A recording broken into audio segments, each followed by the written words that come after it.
오늘은 2급 진공관으로 만들어진 정류기에 대해서 알아보겠습니다. 자, 진공관이라는 단어 자체가 생소하신 분들도 꽤 많을 것 같은데요. 진공관은 초창기에 약 1900년대 초에 사용이 됐고, 요즘은 주로 쓰이는 곳이 오디오 앰프에 한정적으로 쓰이고 있습니다. 오디오 앰프. 이때 오디오 앰프에도 가끔 2급 진공관으로 정류기를 만드는 경우가 있습니다. 그래야지 음질이 좋다고 하네요. 저는 써본지 않아서 잘 모르겠습니다. 그러면 정류기라는 것이 뭐냐면요. 정류기는 교류를 직류로 바꿔주는 역할을 하는 소자가 바로 장치가 바로 정류기입니다. 모든 전력회사는 교류 형태로 가정 또는 공장에 전력을 공급합니다. 그러면 이 교류를 그대로 쓰는 경우도 있고 교류를 직류로 바꿔서 쓰는 경우가 있는데 이때 교류를 직류로 바꿔주는 장치를 정류기라고 하고요. 여기서 밸브라는 단어가 있잖아요. 미국 사람들이 미국 사람들에게 발음해가지고 못 알아듣는 말이 바로 밸브를 말하면 잘 못 알아듣습니다. 굉장히 어려워요, 발음하기가. 한국 사람들이 아무리 미국 사람 흉내를 내가지고 밸브를 발음한다고 하더라도 제가 여기서 미국 사람 흉내내서 발음하면 역겨워가지고 그렇게 안 하겠는데요. 한 30%만 알아듣습니다. 그래서 어떻게 하냐면은 이 밸브를 발음할 때는 써줘요, 제가 그냥. 쓴 걸 보여줍니다. 그러면 대화가 통해요. 가장 어려운 발음이 밸브입니다. 밸브 여러분도 알다시피 스톱 밸브죠. 물을 흐르게 하거나 물을 잡거나 가스를 흐르게 하거나 잡거나 둘 중 하나의 상태를 유지하는 것을 밸브라고 하는데 이 다이오드든 2급 진공관이든 전류를 흐르게 하거나 흐르지 않게 하거나 흐르게 하거나 흐르지 않게 하거나 두 가지 상태 중에서 한 가지만 유지해 주는 거 역할을 하기 때문에 밸브라는 단어를 쓰고 있습니다. 이런 다이오드도 마찬가지고 2급 진공관도 마찬가지입니다. 다이오드에 대해서는 제가 나중에 별도로 설명할 기회가 있을 겁니다. 그럼 이급증 공간은요, 여기 에노드라고 하고 캐소드라고 해요.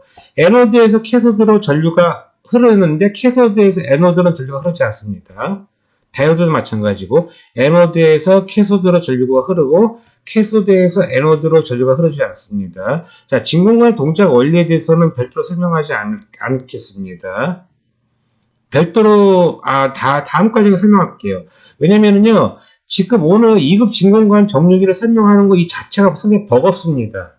상당히 버거워요. 그러니까 요거만 제가 설명을 해드릴게요. 자, 이거는요, 지금 회로도를 갖다가 제가, 저기 아마, 이거 유튜브에, 여기 인터넷에서 내가 다운받은 건데, 이 회로도예요. 이게 2급 진공관이고, 진공관의 파트 넘버는 5U4G예요. 5U4G라고 인터넷에서 치게 되면은 여러분들이 이런 회로들을 많이 구할 수 있을 겁니다. 여기서 이쪽은 뭐냐면 이쪽은 라인 볼테이지, 쉽게 얘기해서 플러그 쪽입니다. 플러그 쪽에서 들어오는 전력을 트랜스포머를 거쳐서 3개의 전력으로 분할해서 쓸 수가 있습니다.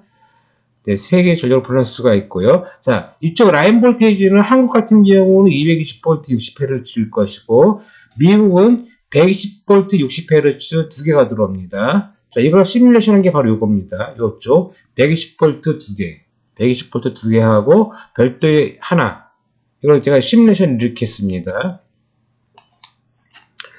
자, 이거 잠깐 볼까요? 확대해서요. 자, 진공관의 이 파트 넘버는 5U4G라고 되어 있고요. 여러분들이 인터넷상에서 이 제품을 구매할 수가 있습니다. 근데 가격이 만만치 않을 겁니다. 아마존에서 보니까는 평균은 100불 정도 하는 것 같습니다. 뭐 여러 가지 브랜드가 있는데 아마존에 아직까지 이 제품이 있고 아직까지 이 제품이 많이 팔리고 있다면은 이 제품으로다가 아직까지 오디오 앰프용 정류기는 많이 만들고 있다는 얘기가 되고 있습니다. 자, 미국은 이거 잠깐 돌려볼게요. 미국은 전압이 120V 60Hz예요. 여기서 120V는 실효치입니다. 그러면 최대치는 120에다가 루트 1을 곱해서 170이 나옵니다. 그러면은 이것은 170, 최대치가 170인 사인파인 경우 실효치는 120V가 나오는 거예요. 실효치 120V라는 건 뭐냐면은 DC 120V를 히터에 가열했을 때 발생하는 열량과 실오치 120V를 히터에 가했을 때 발생한 연령이 같다라는 얘기입니다. 전기적 에너지가 같다라는 얘기예요. 이때의 최대치는 170V가 됩니다. 미국은 이러한 실오치 120V 전원이 가정에 두 석이 들어와요. 그래서 각각 하나씩 가지고 세탁기 돌리고 냉장고 돌리기도 하고 그 다음에 불도 켜기도 하고 컴퓨터도 돌리기도 하고 그 다음에 오디오도 돌리기도 하고 하는데요. 예를 들어서 전력이 많이 소비되는 분야가 있습니다. 집에서도 예를 들어서 워터 히터, 온수기죠, 건조기, 드라이어, 그 다음에 에어컨 이런 거는 240V로 써요. 이거 120V 두 개를 직렬로 연결해서 240V로 쓰고 있습니다. 그 다음에 그 자동차 충전하는 거 있죠. 그것도 240V로 쓰고 있습니다. 지금 이 2급 진공관을 사용하기 위해서는 전원이 3개가 필요해요. 이렇게 하나, 둘, 여기 히터에 각각 하나, 3개의 전원이 필요해요. 하나, 둘, 3개의 전원이 필요하고 이 2개의 전원은 지금 이쪽 에노드 쪽에 연결이 되고 있고요. 자, 이 히터는 여기 연결되어 있습니다. 그럼 전류가 어떻게 흐르는지 제가 보여드릴게요. 여기가 플러스일 경우 교류, 플러스인 경우 이렇게 흘러가서 이렇게 가서 플러스에서 마이너스로 옵니다. 이쪽으로 와서 여기에 이쪽으로 들어가서 다시 이쪽에 부하가 걸립니다. 이쪽에 부하가 걸려요. 부하가 걸려서 그라운드 들어갑니다. 자, 전류는 여기서 이쪽으로 흘렀습니다. 이쪽이 한쪽 방향으로 흘렀습니다. 위 탑에서 바텀 쪽으로 흘렀습니다. 그럼 이쪽에 플러스가 되는 경우, 밑에가 플러스가 되는 경우 이쪽으로 흘러 들어갑니다. 가는 방향은 똑같아요. 가는 방향은 똑같습니다. 일로 들어가서 이쪽으로 거쳐서 똑같습니다. 똑같이 와서 그라운드로 들어갑니다. 그러면 이쪽은요, 전류가 위에서 아래로만 흐릅니다. 자, 시뮬레이션을 갖다가 구체적으로 돌려보겠습니다.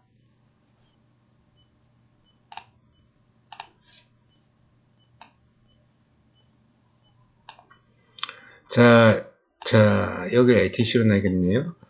자, 지금 여기 최대치가 170V고요. 자, 레인지는 20이 났기 때문에 하나, 둘, 셋, 넷, 다섯, 여섯, 일곱, 여덟, 28에 16, 160의 반. 170V 약간 170V보다 약간 약하게 나오네요. 그 다음에 얘는 전파 종류입니다. 반파 전파는 제가 다이오드 하면 설명해 드리겠습니다. 다이오드 정류기를 할 때 설명해 드리고요. 왜냐면 진공관을 가지고 설명을 하니까 너무 버거워요, 제가요. 그래서 다이오드만 가지고 설명해 드리고요. 자, 여기 피크치가 지금 170V인 전파 종류입니다. 풀 웨이브, 전파 종류 풀 웨이브.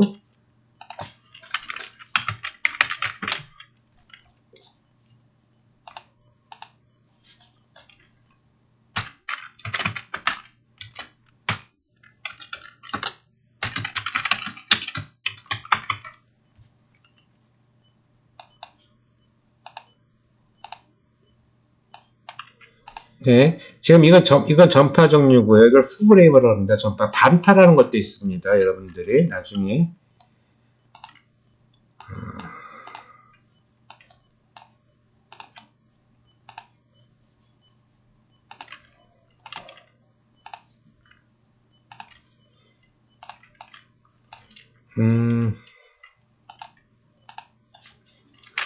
반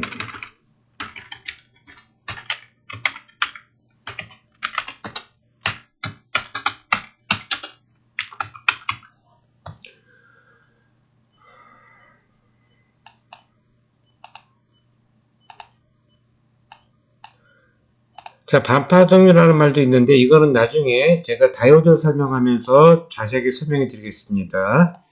지금 이거는요, 전파 종류입니다. 전파 종류. 자, 전파가 종류가 됐습니다. 그럼 여기서 지금 현재 아무런 콘덴서가 연결되어 있지 않고 여기에다가 지금 콘덴서를 연결해 보겠습니다. 이 파일이 어떻게 되는지 보십시오.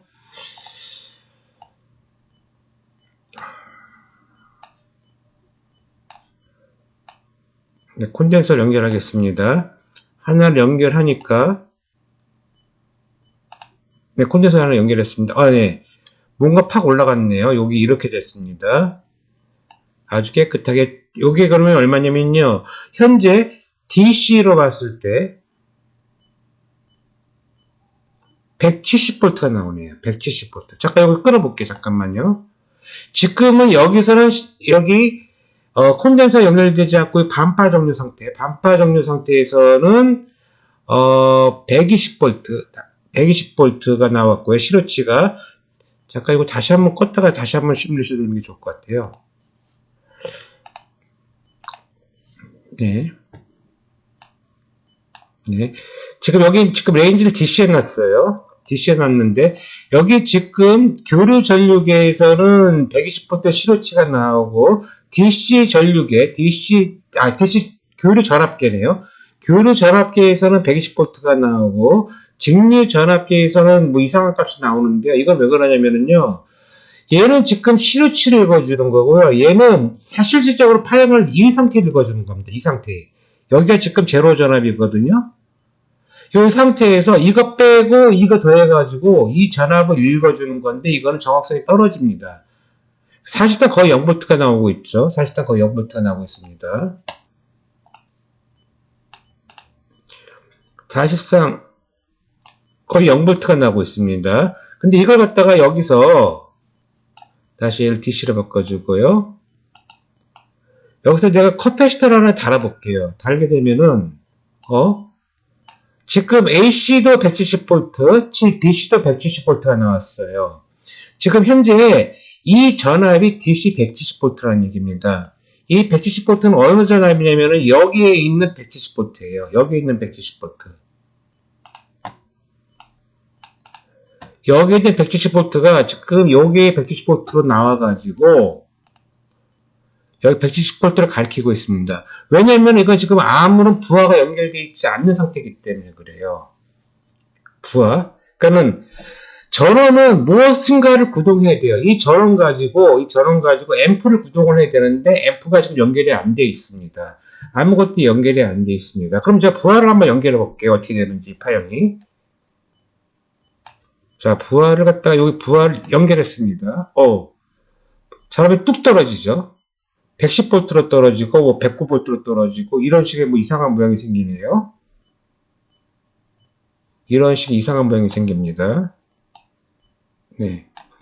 자, 요점 보니까 좀 편하네요. 네. 이런 식의 높았다 낮았다 높았다 낮다는 파형이 생겨요. 이걸 리플이라고 그래요. 그럼 부하를 갖다 연결을 끊어볼게요.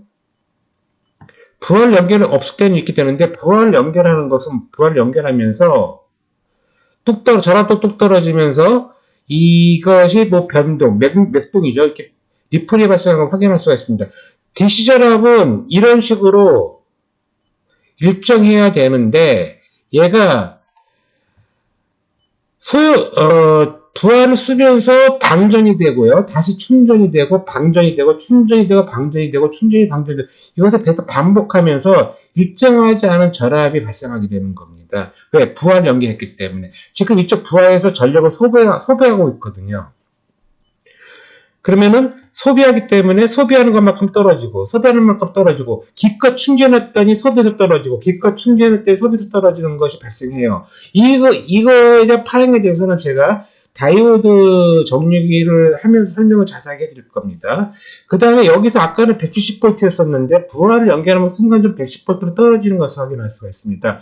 실질적으로 그렇게 떨어지진 않습니다. 지금은 이 회로는 시뮬레이션이 전자회로적 시뮬레이션을 이렇게 대체했기 때문에 문제가 발생되는 거고요. 실질적으로 이 라인 자체는요, 라인 볼테이지. 뭐냐면 가정이나 공장에 있는 플러그에다 꽂았을 때의 상태입니다. 가정이나 공장에서 있는 플러그 상태는 이 전압보다, 시뮬레이션상의 전압보다 더 강력하기 때문에 실질적으로 전압이 떨어지지 않습니다.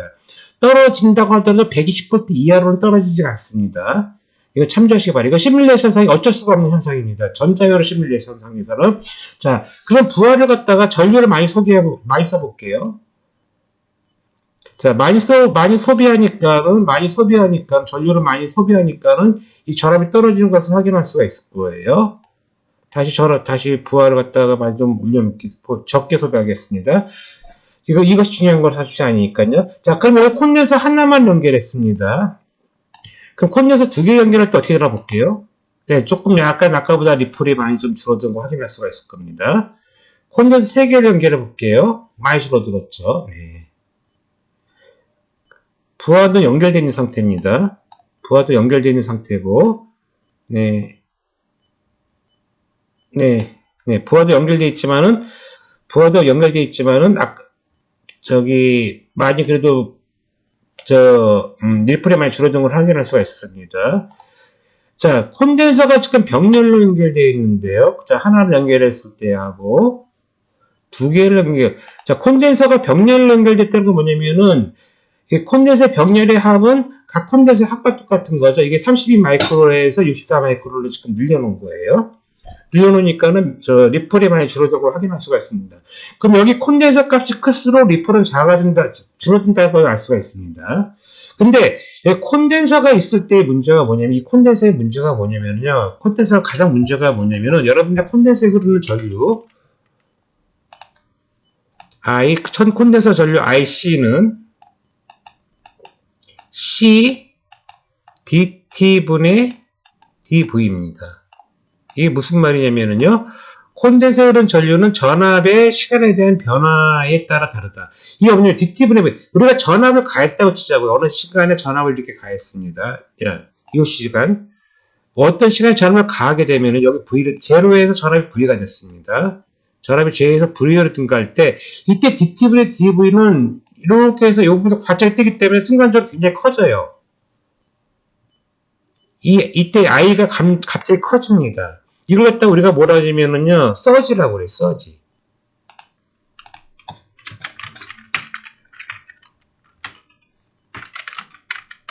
서지 커런트.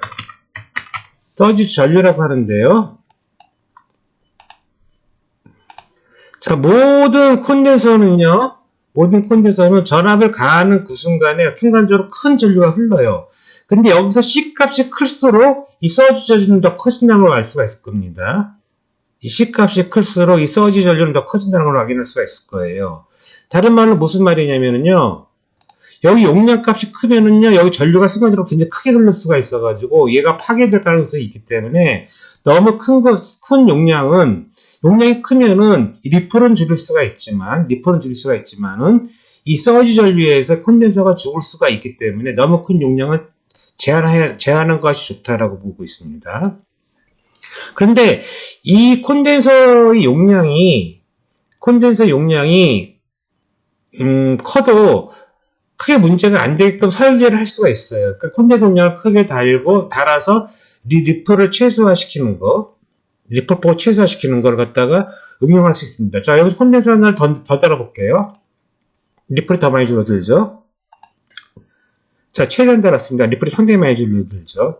다시 줄여보겠습니다. 여러분들이 해석을 편하게 하기 위해서. 지금 콘덴서 하나만 달았을 때 리플은 상당히 크게 뜨는 것을 확인할 수가 있어요. 자, 이게 뭐냐면 초크 코일입니다. 지금 여기는 콘덴서로 연결되어 있는 상태예요. 초크 코일을 지금 끊겨 있습니다. 얘가 초크 코일을 달아서 한번 볼게요. 어떻게 되느냐. 이게 파형을 같이 보겠습니다. 서지가 상당히 많이 줄어들었죠. 다시 초크 코일을 꺼볼게요. 자, 서지가 늘어났습니다. 그럼 초크 코일을 연결하고, 초크 코일이 인덕터거든요. 인덕터를 연결하고, 다시 커패시터 용량도 더 늘려볼게요. 자, 거의 일정하게 된 것을 확인할 수가 있습니다. 그러면 뭐냐면은, 초크 코일을 연결하거나 인덕터를 연결하고 인덕터와 커패시터를 사용해서 리플을 최소화할 수가 있다. 그래서 거의 일정한 전압을 만들 수가 있습니다. 여기에 사용된 시뮬레이션의 인덕터는 지금 2헨리짜리 인덕터고 커패시터는 대충 약 200 마이크로 정도의 용량으로 커패시터를 달아봤습니다. 이때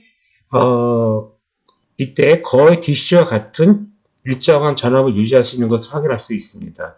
그래서 커패시터와 초크, 여기서 필터라는 것은 뭐냐면요. 이거 좀 여기서 설명 안 하겠습니다.